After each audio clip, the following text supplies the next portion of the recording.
whenever I'm attacked by the establishment, they are forced to show their weapons.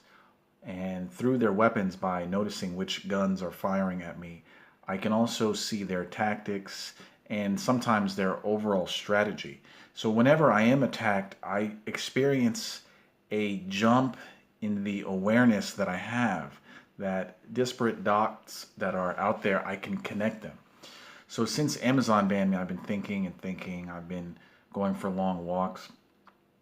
And one of the things that struck me, besides this pimple on my nose, is that I notice in every country I've been to, it's very rare to see a family having more than two children. Very rare.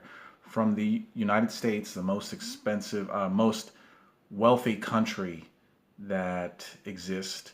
I've been in England, Germany. I've been in Scandinavia. Of course, this is assuming people even have kids, but it's very rare to see more than two. And then I've been in really poor countries where, such as in Eastern Europe, Ukraine, Poland, and so on, and others. It seems like two is the maximum.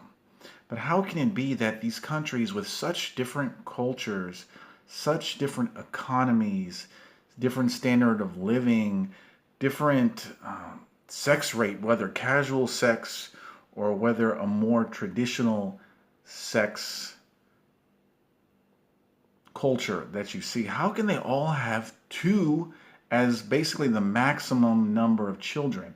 Again, very rare in all these countries in the West, I'm talking Europe and North America, to see families with more than two kids.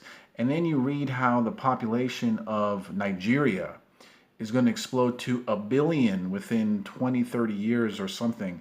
And you see in Niger and a lot of these countries where women are allowed to have 5, 6, 7 children. And if you see a woman in the USA with 7 children, then something, wow, I mean, she gets her own TV show. If a woman in the USA has 5 children or more, there's a good chance she's going to be a local star, be featured in the newspaper. But in these African countries, it's common. So how is it that in Europe, and a lot of these countries, some of the countries in Eastern Europe are very poor too. It's not, I mean, they're more rich than Africa is. And of course, at first you want to say, well, it's just the culture. Africans, they breed like rabbits.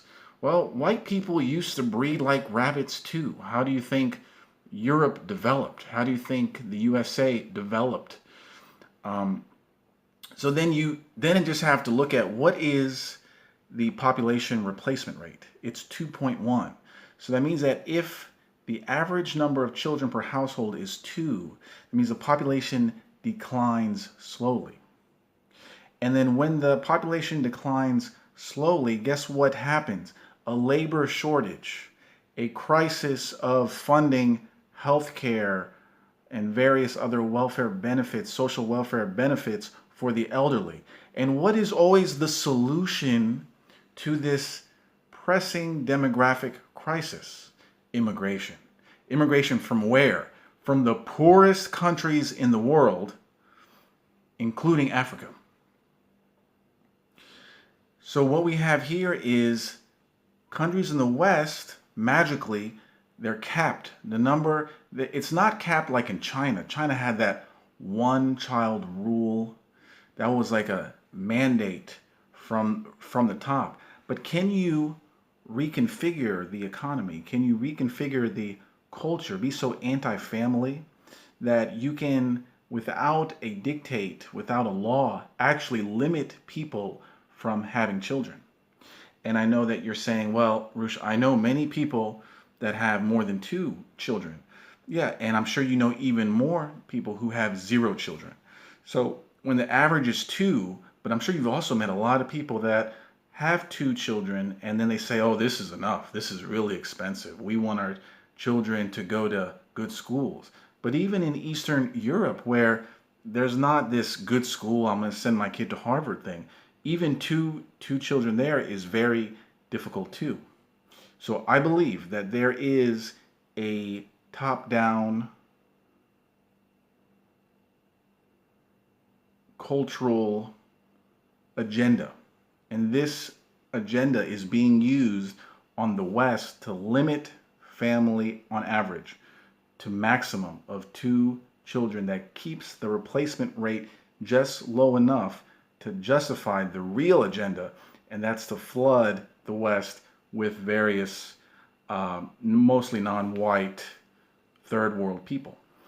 And of course, you're going to say, well, Roosh, that is a conspiracy theory. There's no way they have that much power. And really, what we're seeing this 2 children is due to feminism, which came from who? Is due to women going to work, which came from who? And it's due to many spontaneous factors, organic factors. But then to that I say, what percentage of the human population is free in the sense that they're thinking for themselves? They're thinking for themselves and behaving as natural, as organically as possible. I would say my best judgment is less than 5%, but let's be liberal and say 10%. 10% are free thinking people. So what does that say about the other 90%? The other 90% are socially conditioned from birth to behave within a narrow scope of where they are not allowed to act outside of that narrow range. If they are, then they're kicked back in. So you have parents who have been socially conditioned through schooling, through media, through even work, through law, and they are conditioned to have children.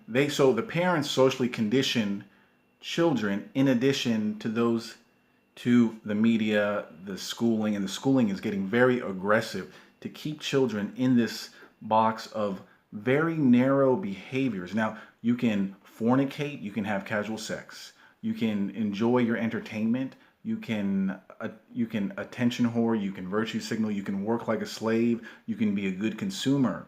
But the second you start thinking of families, of large families, the second you start thinking of anti-immigration ideas, the second you start really making men stronger and connecting them with feminine women, something is going to magically come from the ether to really stop you. You know, I am allowed to have a blog that gets a couple thousand hits a day, but once those Return of Kings articles were going viral in 2013, then suddenly some force was starting to stop me. And you've seen what they've done in the past year or two, making it very difficult for me to say the ideas that I'm saying right now. And you have to understand that the conditioning for most human beings is very strong. Most people are conditioned heavily. Now, don't confuse being conditioned with not being intelligent. You can be intelligent and still be heavily conditioned. I see this in Washington, D.C. all the time. Very smart people.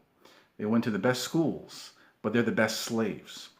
They want, because they're so hooked into the status game, they are so insecure of wanting to be a somebody that they play this game. They don't rock the boat.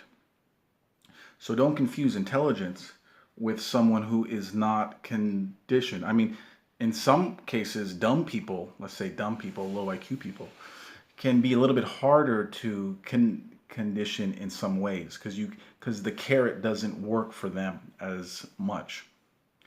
So so when you have 90% of human beings who are conditioned from birth by their parents, by the schools, by everything that they consume, by all the information that they consume is conditioning them every second of the day, to where they're not even allowed to consume other information, like for me.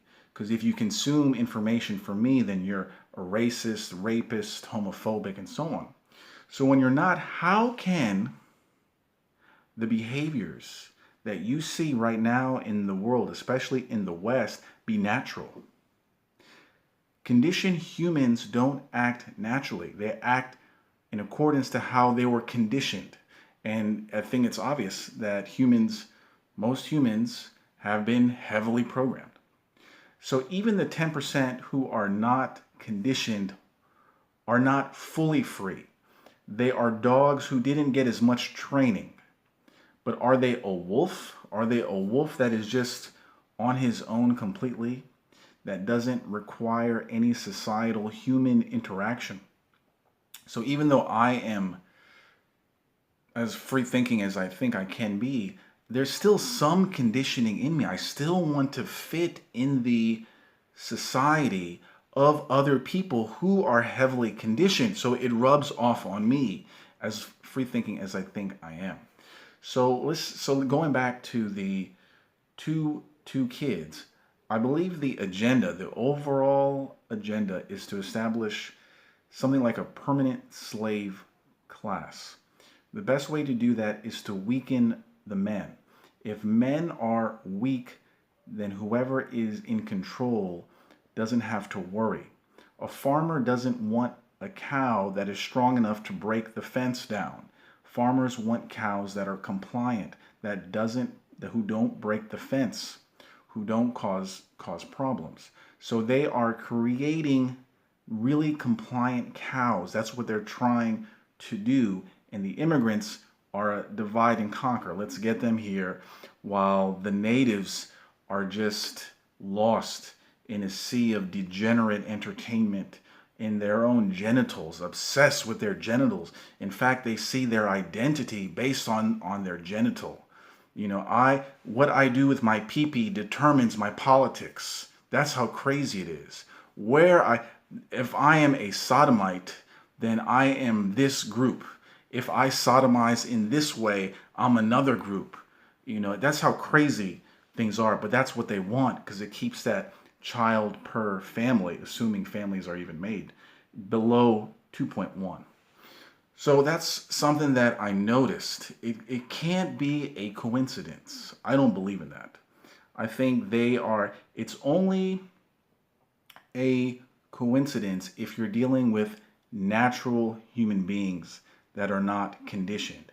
If human beings are conditioned, everything you see is by design. It has to be. Because where are those humans getting the ideas to behave in the way that they're behaving? If a human being is conditioned, who's conditioning him? It ain't me. Well, it can be me. They don't allow me to. They don't allow me to get beyond a certain level where I can have an impact. They don't allow the likes of Alex Jones or even Milo, who is gay, to have an impact above a certain level. Why? Because it breaks the conditioning of the slaves. And they've spent trillions of dollars to make sure these slaves are as conditioned as possible so that you're going to have a class of human beings that are so stupid that the farmer never has to worry that these cows are going to overthrow him. That one day he's going to wake up and his livestock is going to be scattered in the wind. So keep that in mind. And yeah, so one thing that I like to know is how their attacks against me connects with their overall goal and plan. Because you notice they allow a lot of pickup and sexual books to be published. But the second you really try to strengthen men, and the second you connect them with women in a way that can lead to families that have more than two kids, that's when you're going to see a lot of problems. If I come out with a bang guide, and the fact is Bang, which is the most vulgar book I've written, is still available on Amazon. And that's just about banging. But the second I come out with a book that has a relationships chapter, no, you're not allowed. You're only allowed to talk about casual sex and banging, Tinder guides, genitals. As long as you focus on your genitals, especially on sodomy, then yeah, you're fine. But the second you try to strengthen men, take them away from being a cow and the bull that they actually are, then that's when the establishment is going to come after you. So I hope that I just wanted to share how these things are connecting in my own mind. It's all connected. And just know when you go out tomorrow in your city, in your school, in your town, the way people are behaving wasn't their own natural impulse. They are conditioned to act like that. So ask yourself, who is doing the conditioning on them? Who is controlling the information that they get? Because that's where condition comes from. It comes from information. who is conditioning them, and what are the goals of the conditioners. So until next time.